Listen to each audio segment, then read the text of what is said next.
In this video, I will show you how to use NotebookLM to read and analyze your Google Sheets files effectively.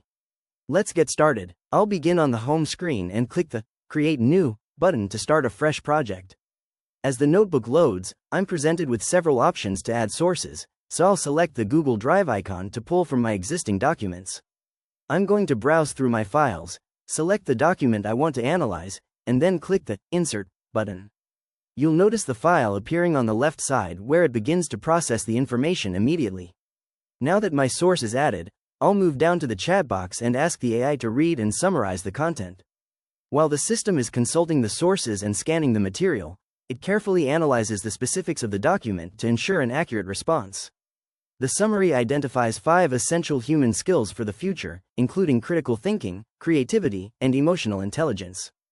It highlights that these core competencies are vital for solving complex problems and maintaining human connections that technology cannot fully replicate. If you found this walkthrough helpful for personalizing your own AI workflow, please consider liking the video and subscribing for more quick tips and tutorials.